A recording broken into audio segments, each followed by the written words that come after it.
नमस्कार। जैसे कि आपसे मैंने प्रॉमिस किया था, आई एम बैंगलोर के अंडर ग्रेजुएट कोर्सेज का हम सैम्पल पेपर लेके आएंगे और डिस्कस करेंगे किस तरह के क्वेश्चंस आएंगे। आई एम बैंगलोर के यूजी कोर्सेज जो उन्होंने लॉन्च किए हैं उसके बारे में अगर आपको पूरी जानकारी चाहिए तो हमारे वीडियो पे जाइए। हाँ, यहाँ पर मैं कार्ड डाल दूंगा जहाँ पर आप वीडियो के लिंक पे जाकर वीडियो देख सकते हैं। लेकिन इंपॉर्टेंट सवाल ये आता है कि सर क्वेश्चन किस तरह के आएंगे, क्योंकि एग्ज़ाम पहली बार हो रहा है। तो एक सैम्पल पेपर हमने खुद आई एम बैंगलोर से अरेंज किया है, जिसमें क्वेश्चंस दिए हुए हैं। अभी तक के पुराने पेपर्स उन्होंने अलग तरह के जो एप्टीट्यूड एग्जाम्स करवाए उसके पेपर्स हैं, और काफ़ी कुछ एक इंस्टीट्यूट की जो फिलॉसफी होती है सेम ही होती है। तो आइए इस पेपर को हम सॉल्व करते हैं और समझते हैं कि किस तरह के क्वेश्चन आएंगे। तो इसमें करीब 100 क्वेश्चन हैं। हो सकता है हम इसको सॉल्व करने में 2 से 3 वीडियो लग जाए। तो आप हमारे साथ बने रहिए कि हम यहाँ पर इंग्लिश के भी क्वेश्चन सॉल्व करेंगे, लॉजिकल रीजनिंग के भी क्वेश्चन सॉल्व करेंगे, मैथ्स के भी क्वेश्चन सॉल्व करेंगे, डेटा इंटरप्रिटेशन के क्वेश्चन भी सॉल्व करेंगे, रीडिंग कॉम्प्रिहेंशन में सॉल्व करेंगे। सिर्फ ऐसा नहीं है कि आपको पेपर पैटर्न के बारे में आइडिया दे दिया, पूरा का पूरा पेपर मैं आपके साथ यहाँ पे सॉल्व करूँगा, चाहे वो इंग्लिश हो, चाहे वो मैथ्स हो, चाहे वो डेटा इंटरप्रिटेशन हो।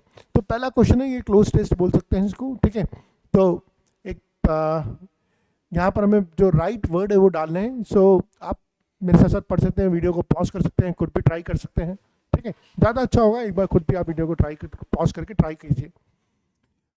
सो देर आर ब्लैंक्स दिए हुए और each of those has been numbered. हमें दिखना है कि कब सबसे बढ़िया कौन सा होगा।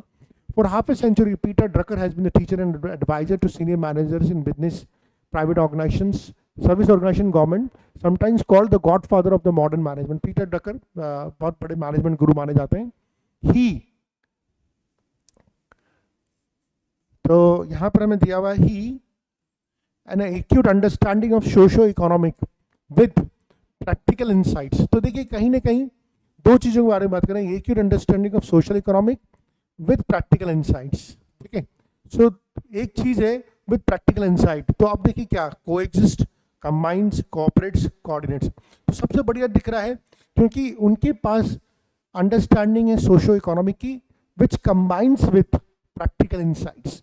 वो एक ही चीज़ है लेकिन उसके बाद प्रैक्टिकल इंसाइट्स एक आप क्या बोल सकते हैं, एक मॉडिफायर उसमें जोड़ा हुआ है with practical insights. So he combines, तो यहाँ पर आ जाएगा कंबाइंस, है ना। He combines an acute understanding of socio economic with socio economic. हाँ, अब सोशो इकोनॉमिक के बाद क्या आएगा यहाँ पर, सेकंड पॉइंट पे है steps, layers, status and forces. So acute understanding socio economic forces, ये बहुत सारी चीज़ें होती हैं जो काम कर रही होती हैं, है ना। ये मतलब नहीं है, लेयर्स का मतलब नहीं, स्टेप्स का मतलब नहीं है। सो फोर्सेस सबसे रेलेवेंट दिख रहा है। Acute understanding of socio economic forces with practical insights, how leader can turn into an opportunity. आप किसको अपॉर्चुनिटी में कन्वर्ट करते हो? Let's take the next slide.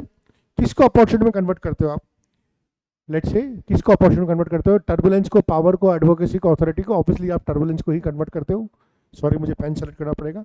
आप टर्बुलेंस को ही कन्वर्ट करते हो, ठीक है। तो आगे भी इसी तरह के क्वेश्चंस हैं, है ना, और हम वो कर सकते हैं, ठीक है। मैं इसको अभी यहीं पर छोड़ रहा हूँ, ठीक है, और आगे चलते हैं क्योंकि हमें बार बार पैराग्राफ देखने के लिए पीछे जाना पड़ेगा। तो ये इस तरह का एक क्वेश्चन है, आप बाकी ट्राई कर सकते हैं। अगर आप चाहें तो मैं इसका आंसर यहाँ पर मार्क कर सकता हूँ आपके लिए, ठीक है। तो फोर्थ का है गिफ्ट, सॉरी फोर्थ का है गिफ्ट, आप खुद ट्राई करके देख लीजिए। फोर्थ का है गिफ्ट, ठीक है। फिर आई थिंक इनसेटाइबल है, ठीक है। फिर ड्रॉ है, नहीं, 6 का क्या है, 6 का ड्रॉ है और रिसोर्स है, और 8th का है राइज, ठीक है, गुडली और मेंटोर, ठीक है। ये मुझे तो याद ही हो गए, मैंने करे थे सॉल्व, ठीक है।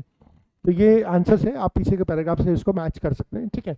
आइए अब ग्रामर के कुछ क्वेश्चंस हैं, कैसे हमें एरर्स निकालनी है।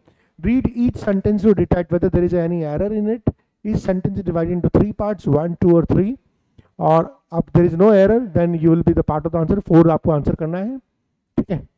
अब हमें क्वेश्चंस को करते हैं। If he would have prepared, if he would have prepared his lecture well in advance, it would have been the best lecture in the entire conference। देखिए if के साथ, if हमारा clause के साथ आ रहा है, so he would have been prepared, तो if के साथ हम जो फॉर्म लेंगे, if he had been prepared, would नहीं आएगा, if he had prepared, so this is a past perfect है, तो had been भी नहीं आएगा।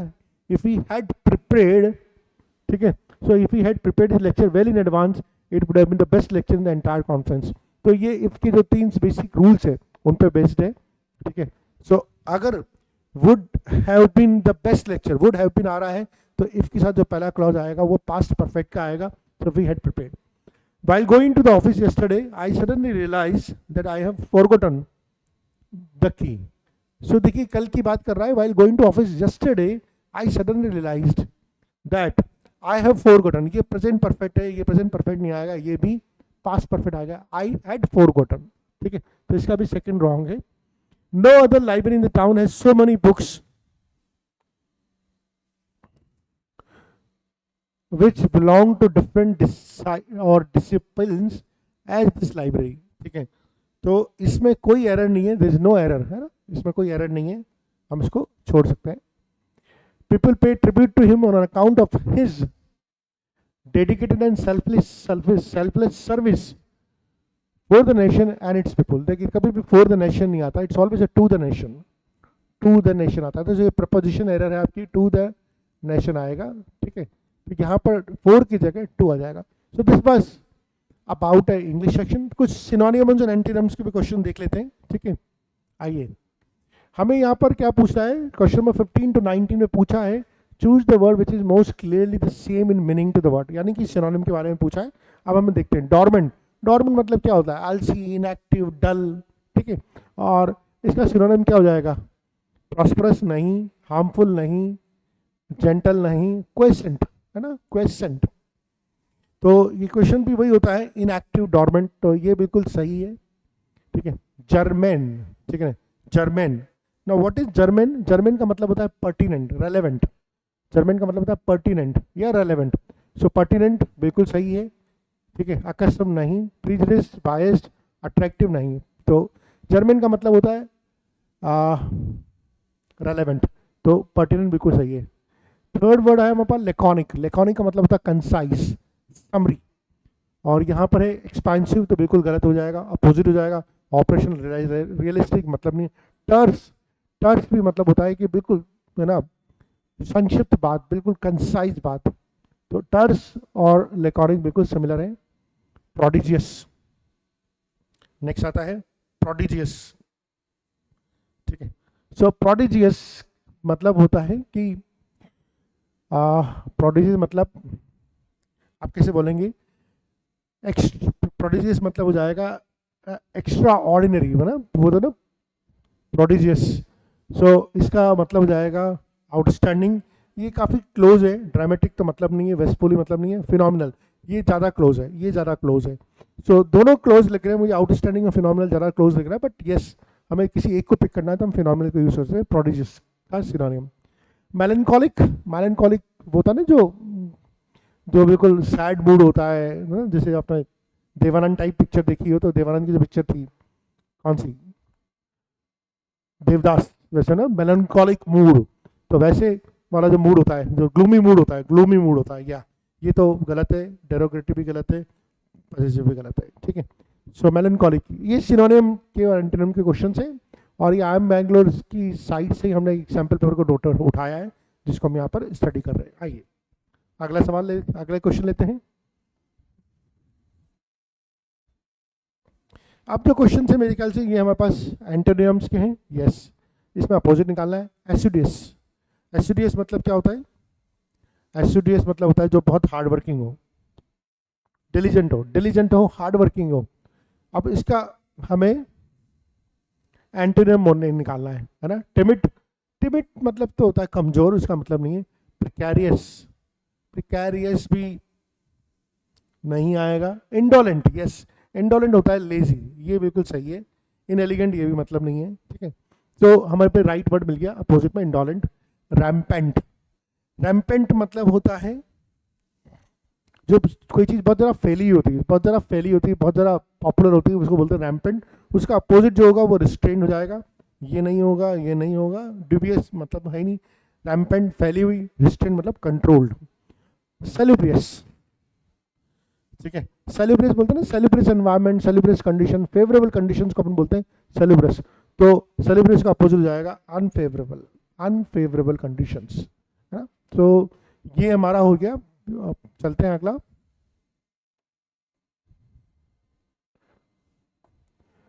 पेरिलियस, ठीक है। सो पेरिलियस मतलब होता है डेंजरस, ठीक है। पेरिलियस मतलब होता है डेंजरस ना, पेरिलियस सिचुएशन मतलब डेंजरस सिचुएशन है, तो इसका जो अपोजिट हो जाएगा वो जाएगा सेफ, ठीक है। तो ये हमारे क्वेश्चंस कुछ इंग्लिश के हो गए, इसके बाद मैथ्स के भी क्वेश्चन लेंगे, कुछ हम डेटा इंटरप्रिटेशन के क्वेश्चन लेंगे। Identify the most effective word, अब क्वेश्चन नंबर 24 25 कर रहे हैं, from the words of fill in the blanks to make the sentence meaningfully complete. He tends to any suggestion which I make in the meeting, मतलब देखिए कोई भी suggestion मैं करता हूँ उसको वो ये करने की कोशिश करता है। क्या करने की कोशिश करता है? जनरली ये जो चीज़ होती है हमेशा नेगेटिव या क्रिटिसिज्म के टर्म्स में लिखी जाती है। तो ही टेंड्स टू डिस्काउंट, मैं कोई भी सजेशन देता हूँ तो उसको वो मतलब होता है ना लाइट वे में उड़ाने की कोशिश करता है या बोलने की कोशिश करता है कि इसका कोई मतलब नहीं है, और discount any suggestion which I make in the meeting, ठीक है। तो डिस्काउंट इज सबसे इंपॉर्टेंट, यही सबसे अप्रोप्रिएट लग रहा है। नेक्स्ट है children to open their eyes and ears to the beauty of the life, ठीक है। अब मान लीजिए कोई योगा टीचर है, कोई क्लास टीचर है, कुछ सिखा रहा है बच्चों को open your eyes and explore the beauty, तो हम क्या करते हैं? हम एग्जॉर्ट करते हैं, हम लोगों से रिक्वेस्ट करते हैं, अपील करते हैं, एग्जॉर्ट। तो यहाँ पर सबसे इंपॉर्टेंट वर्ड जो यूज होगा टीचिंग टाइम में एग्जॉर्ट। प्रॉमिस नहीं, एडमोनिश डांटते हुए थोड़ी करेंगे, कॉम्प्लीमेंट उन्होंने कुछ ऐसा थोड़ी किया जो कॉम्प्लीमेंट करेंगे, हम बेसिकली एग्जॉर्ट कर रहे हैं, कोई चीज़ सिखा रहे हैं उनको में, तो हम बोलते हैं आप ऐसा ऐसा करिए, गाइडलाइन दीजिए, ठीक है। अब ये हमारे पास कुछ मैथ्स के क्वेश्चन हैं, इनको भी हम सॉल्व करने की कोशिश करेंगे। आइए इनको भी सॉल्व करते हैं। जैसा कि मैंने बोला था जितने हो जाएंगे क्वेश्चन उतने सॉल्व कर लेंगे और बाकी हम अगले वीडियो में कंटिन्यू करेंगे, ठीक है। पहला क्वेश्चन है 3 notebooks were to be distributed among 60 children of a class, है ना, 60 बच्चों को फ्री नोटबुक डिस्ट्रीब्यूट करनी है। And 615 children were absent on the day of the distribution, each child got 5 notebook extra. तो देखिए मान लीजिए X नोटबुक्स डिस्ट्रीब्यूट करनी थी, है ना, X नोटबुक डिस्ट्रीब्यूट करनी थी हमें, ठीक है। तो पहले 60 बच्चों को करनी थी, टोटल कितनी बुक्स डिस्ट्रीब्यूट करनी थी? 60 × X। अब 15 चिल्ड्रन एब्सेंट थे, 15 चिल्ड्रन एब्सेंट थे, यानी कि 45 बच्चों को ही बुक्स मिली, और हर बच्चे को जितनी मिलनी चाहिए थी उससे 5 बुक एक्स्ट्रा मिल गई, यानी कि पहले X मिलनी चाहिए थी, अब X + 5 एक्स्ट्रा मिल गई। सो this is how will solve this equation, ठीक है। ये 4 ये 3, सो this is 4x = 3x + 15, so x = 15, यानी कि 15 बुक्स मिलनी चाहिए। What was the total number of books available for the distribution? Total number of books कितनी हो जाएगी? 60 × 15 which is 900 books was available for the distribution. तो ये एक सैम्पल सवाल है मैथमेटिक्स का। मुझे लग रहा है कि ये जो सैम्पल पेपर है काफ़ी ईजी है ना। तो क्या इतना ईजी आएगा? हम कुछ और टफ क्वेश्चन भी आपके लिए लेके आएंगे, ठीक है। ये पहला क्वेश्चन हो गया। अब हम मूव करते हैं 27 नंबर के क्वेश्चन पे। 3 of the following 4 parts, number 1 to 3, 4 are exactly equal. The number of the part which is not equal to the remaining 3 parts is the answer. आप इसको सॉल्व करके देख लीजिए आप, ठीक है। मैं कल इसको सॉल्व कर लेंगे तो आपका आंसर आ जाएगा, ठीक है। सो पहला पार्ट आ रहा है 915, दूसरा पार्ट आ रहा है 900, तीसरा पार्ट भी 900 आ रहा है, चौथा पार्ट भी 900 आ रहा है। तो obviously this is not equal, so पहला इज द आंसर, ठीक है। 28th क्वेश्चन जो है बिल्कुल ईजी क्वेश्चन है। The area of a rectangular garden is 375 square meter and the length and breadth are in the ratio of 5:3 respectively. सबसे पहले तो अपन इसकी लेंथ और ब्रेड्थ निकाल लेते हैं, ठीक है। सबसे पहले तो अपन इसकी लेंथ एंड ब्रेड्थ निकाल लेते हैं। सो 5x multiplied by 3x = 375. So this will give me 15x² = 375. तो मुझे मिल जाएगा x = 5। x = 5 मिल गया, नहीं 25 इसकी लेंथ आ गई, ठीक है, और 15 इसकी ब्रेड्थ आ गई। तो 25 इसकी लेंथ आ गई। अगर हम 5x और 3x मानेंगे तो ना 5x और 3x मानेंगे, रेशियो दे रखा ना 5:3 का लेंथ एंड ब्रेड्थ का, तो हम 5x और 3x मानेंगे, 25 इसकी लेंथ आ गई, 15 इसकी ब्रेड्थ आ गई। अब क्या हो गया? What will the cost of making 80 centimetre broad pathway around? तो क्या होगा क्वेश्चन में? ये तो हो गया 25 और ये हो गया 15। अब ब्रॉड पाथवे बनाना इसके आसपास 0.8 मीटर का, ठीक है। सो अब जो डायमेंशन आ जाएगी, अब जो एरिया होगा, नया रेक्टेंगल जो बनेगा, न्यू एरिया जो होगा वो हो जाएगा 25 + 1.6 × 15 + 1.6, ठीक है। दोनों तरफ 0.8 करेंगे तो 1.6 हो जाएगा, कितना है 0.80 है ना, हाँ 80 सेंटीमीटर, 80 सेंटीमीटर 0.8 मीटर, ठीक है, ये आ जाएगा न्यू एरिया, है ना। तो जो हमारे पास पाथवे आ जाएगा, पाथवे जो हो जाएगा, ये मान लीजिए बी है, ठीक है, और ये इनिशियली जो था वो तो 375 था ही सही, जो पाथवे हो जाएगा वो हो जाएगा बी माइनस 375, बी माइनस 375, और इसको जब आप कैलकुलेट करेंगे तो ये आ रहा है आपका करीब करीब 66, ये आ रहा है आपका 66, और 66 को अगर आप 50 से मल्टीप्लाई कर देंगे तो आपका आंसर आ जाएगा। सिंपल सवाल था, इसमें कोई ऐसा प्रॉब्लम नहीं होना चाहिए था। आइए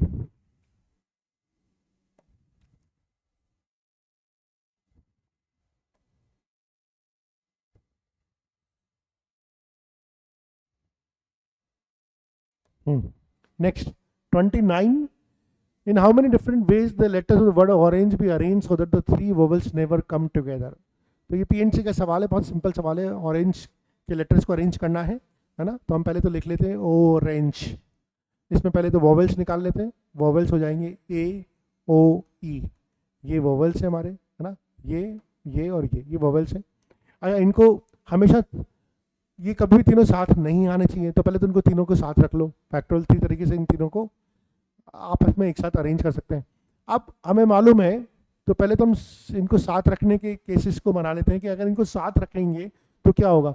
अगर इनको साथ रखेंगे तो इसका मतलब हो गया कि आर एन जी और ए ओ ई, भाई ये तीनों एक मिलके एक वर्ड पर एक अल्फा एक ग्रुप बन जाएंगे, तो 3 + 1 4, तो फैक्टोरियल 4 × फैक्टोरियल 3, इतने तरीके से हम इन तीनों को साथ रख सकते हैं, ठीक है, इतने तरीके से हम इन तीनों को साथ रख सकते हैं।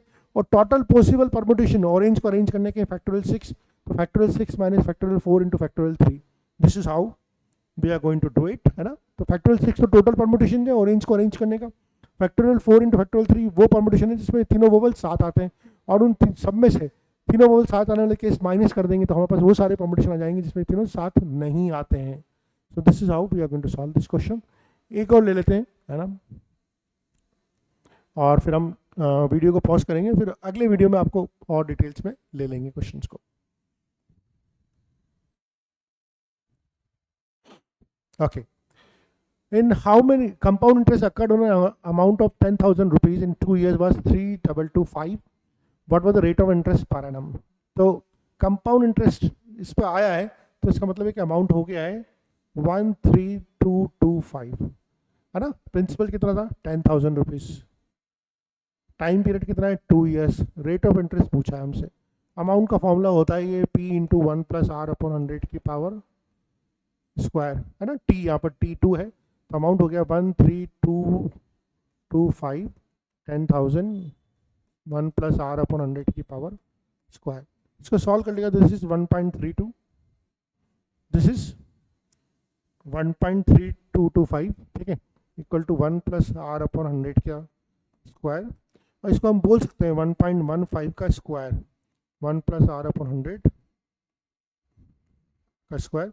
So this will give you 1 + R/100 equal to 1.15, और इसको सॉल्व करेंगे तो R इक्वल टू आ गया आपका 15%। अच्छा, इतना जल्दी कैसे स्क्वायर कर सकते हैं, और ये पूरा कंपाउंड इंटरेस्ट, मेरा कंपाउंड इंटरेस्ट का वीडियो है जो आप जरूर देखिएगा। अगर आपको ये तो बहुत वो तो ना बहुत लल्लू लेवल का सवाल है, लेकिन अगर अच्छे लेवल के सवाल अगर आपको करने हैं तो मेरा कंपाउंड इंटरेस्ट और सिंपल इंटरेस्ट का वीडियो वो देखिएगा। स्क्वायर करने के लिए कैसे हम फास्ट स्क्वायर कर सकते हैं, इसकी भी मैंने एक ट्रिक बताई हुई है, उसको भी आप सॉल्व कीजिएगा। कैसे हम स्क्वायर और स्क्वायर रूट कैसे बहुत फास्टली कैलकुलेट कर सकते हैं, इसकी मैंने ट्रिक बताई हुई है, उसका भी मेरा वीडियो है, मैं कोशिश करूँगा उसको भी यहाँ पर डाल दूँ ताकि आप उसको देख सकें, ठीक है। सो अभी हम बस यहीं पर ब्रेक लेते हैं, अगले राउंड में हम फिर 40 से 50 क्वेश्चन की प्रैक्टिस करेंगे। तो ये हम सैम्पल पेपर डिस्कस कर रहे हैं, IIM बैंगलोर के जो एप्टीट्यूड टेस्ट होने वाला है अंडर ग्रेजुएट प्रोग्राम का, उसका पेपर डिस्कस कर रहे हैं, और हमारे साथ आप बने रहेंगे तो हम और भी चीज़ें सामने लेके आते रहेंगे। धन्यवाद।